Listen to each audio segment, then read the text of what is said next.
Pour avoir ce qu'on veut réellement, parfois faudra passer par la négociation. On se souvient tous à l'ancienne quand on voulait échanger un stylo plume avec quelqu'un dans notre classe et qu'on finissait avec un vieux bic 4 couleurs classique, alors que celui dont on avait envie, c'était celui avec les couleurs cheloues et la finition rose. Et que l'autre là, Mehdi, il avait tous les meilleurs plumes de l'école, en plus des bêtes de bic et des stylos à l'encre effaçable. Ça, c'est parce que lui, il avait le sens des affaires. Et que même si tu t'es fait toi aussi déjà avoir par un Mehdi, je t'assure que tu peux aiguiser ton sens de la négociation, c'est vraiment pas dur. Faut juste savoir faire le débile au bon moment et bien diviser les parts à la Nanami Kento, tout en étant en phase avec l'adversaire, avec l'élocution d'un politicien. Là, t'auras autant de parts de bûches et de galettes que tu veux. Ce que je veux dire déjà par faire le débile, c'est que tu dois pas chercher à paraître plus intelligent comme beaucoup de gens pensent, mais le plus débile et innocent possible, alors qu'en vrai t'es un génie. Pourquoi ? Bah imagine que tu veux changer de banque. Tu vois le conseiller et toi tu sais qu'en vrai les conseillers à la banque, c'est plus des gens qui veulent que tu dépenses le plus chez eux que vraiment te conseiller pour ton bien. Vraiment je t'assure. Lui il va te sortir alors que t'as 20 ans de mettre tes billets sur un livret A, alors qu'en vrai c'est mieux un livret jeune quand t'as moins de 26 ans. Toi au début fais limite semblant de pas savoir c'est quoi un livret A. Au lieu d'étaler ta science, réponds brièvement.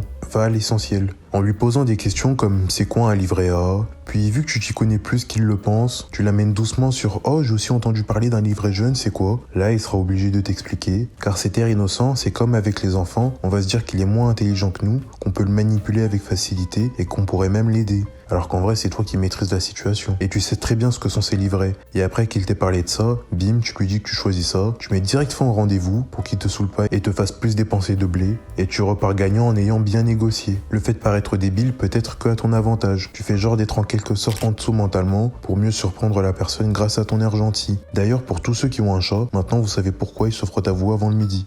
Évoquer ça, ça me rappelle aussi le partage des croquettes. Enfin, surtout le partageant. Souvent, les êtres vivants aiment avoir tout pour eux, avec la plus grosse part de galettes ou de bûches. Et lorsqu'on est au milieu de deux gosses, on aura tendance à diviser la part en deux. Dans certains cas, c'est suffisant, mais tu connais certains êtres vivants, sont plus jaloux que la moyenne, et sortiront qu'il y en a plus dans l'assiette de l'autre que dans la sienne. Alors que tu sois au milieu ou étant l'un des deux, ne fais jamais de 50-50. Sinon, il y a égalité, et en cas de conflit, c'est infini. Il n'y aura jamais de départage, vu que personne ne l'emporte sur l'autre, tu comprends ? Allez, si vous êtes trois là, ouais, en mode triangle, puisque c'est inégal, il y aura forcément un qui en aura plus. Et c'est ça que je veux dire. Cherche l'inégalité entre les parties. Dans une négociation, note-toi que tu veux avoir l'avantage. Et oui, c'est pas mal un 50-50, mais en plus de ce que j'ai dit avant, la prochaine fois que tu voudras négocier, ce qui arrive souvent avec tes vieux retiendront ça de toi, et ils te le ressortiront. Alors faut que t'aies minimum un 70-30. Et là, tu te dis qu'il y aura juste plus de conflits. Pas si tu fais une tournante. C'est vraiment le meilleur moyen de négocier. Genre chez toi, il y a toi et ta sœur. Faut faire le ménage, tu lui proposes en n'oubliant pas de paraître débile. Je fais 3 fois le ménage sur le mois de juin.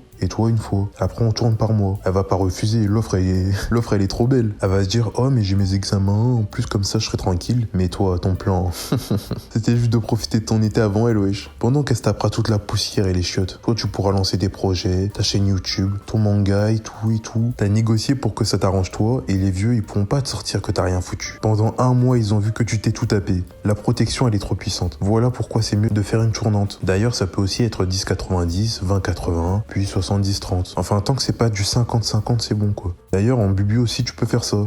Évidemment, continue de négocier, pas qu'une fois. En gros, arrange-toi pour que ça aille toujours en ton sens, sans être trop gourmand non plus. Mais aiguille ça au mieux. Pour le faire, il te suffira pas de savoir ça passera par une bête jouie, celle d'un chacal vraiment. En simple, écoute attentivement la personne. Pour bien négocier, t'as même pas à parler de toi, t'as juste à comprendre la personne et connecter avec elle. Comme en lui posant des questions intelligentes mais discrètes. À la soirée de tout à l'heure, tu peux sortir. T'as bientôt plus d'examen Alors tu sais qu'elle est en 3e et qu'il y a le brevet bientôt. Juste pour savoir les dates. Ou en termes d'affaires avec un futur associé, ça fait longtemps que t'es dans ça et est-ce que t'aimes ce que tu fais ? Il va sûrement te sortir qu'il a eu plusieurs projets avant et son agence de réalisation de clips pour rappeurs est là que depuis 1 an. Comme ça, tu sais s'il est expérimenté ou pas. C'est vraiment une récolte d'infos et pense pas en mode segmenté comme ça, comme je viens de le faire. Oh, 1, je lui pose cette question, puis 2, cette question.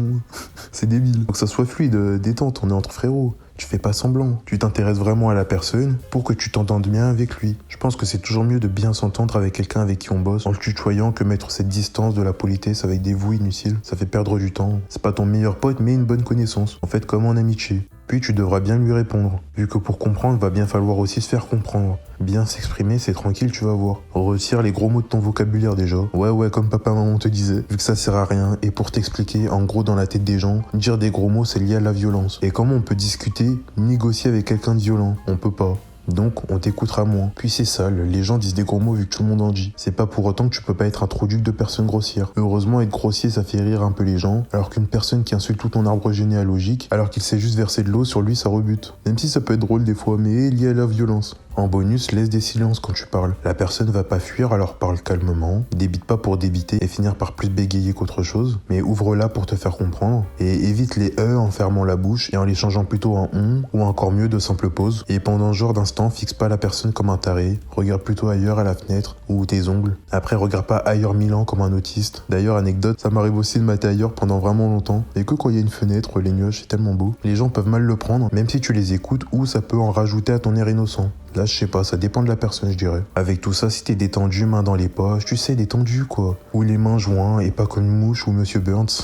Plutôt comme ça ou comme ça, c'est parfait. T'es simplement amical, frérot. Ça t'aidera pour parler à une personne, genre ta meuf, mais tout autant en public, pendant un oral, puisque tu stresses pas. Tu parais pas hésitant et on te fait confiance bien plus facilement. Je sais que ça se change pas comme ça, et des fois, oui, tu feras des erreurs, normal. Mais t'inquiète, c'est rien. Dans nos conversations, beaucoup de gens oublient que c'est pas juste pour se faire entendre, aussi bien à l'écrit qu'à l'oral. C'est pour se faire comprendre et comprendre les autres. C'est à ça que sert la communication et le langage. Et pour en rajouter à la partie négociation pure, suggère à la personne en face plutôt qu'arriver avec tes grosses bottes. Les gens sont pas tous débiles. Si on te dit de faire la vaisselle 3 semaines et que tu veux la faire 1 semaine, pose pas de la faire 2 semaines mais au-dessus, genre 2 semaines et demie. La personne va te proposer un moment ce milieu et refuse surtout pas, les humains n'aiment pas la négation. Tu vas juste émettre la possibilité d'un futur positivement. Ouais, en gros tu dis juste j'accepterais bien mais tu sors une excuse quoi.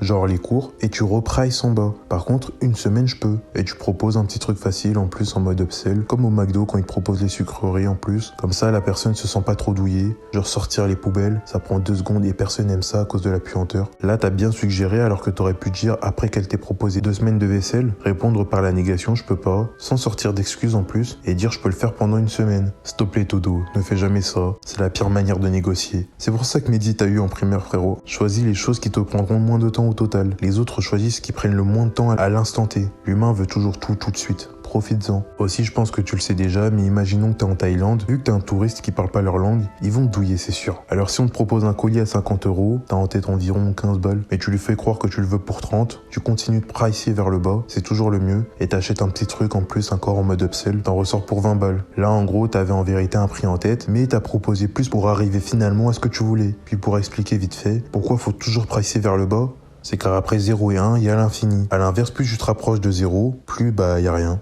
C'est bête mais ça peut arriver que quand tu descends, la personne en face remonte le prix, entre pas dans son jeu, que tu descends. Même s'il y a des cas spéciaux et tu fais ce que tu veux mais c'est le mieux. T'auras vu aussi qu'au final, t'en es ressorti avec 20 balles, et pas à ton prix de 15 €. Ouais, ça arrive, on peut pas toujours pleinement l'emporter. Même si au lieu de 50 balles, 20 balles, c'est stylé en vrai. Et peut-être tu dis que c'est de la manipulation, et en vrai ouais. On se manipule tous à un certain degré, les relations interpersonnelles sont faites comme ça. Rien que dire ça va à un de tes potes, ça en est et voit pas ça d'une mauvaise manière. C'est comme tout, ça dépend quel degré et ton intention derrière. Heureusement, on le fait tous assez instinctivement. Alors tire-en pleinement parti, pour plus te faire avoir par un Mehdi, et constamment bien négocier.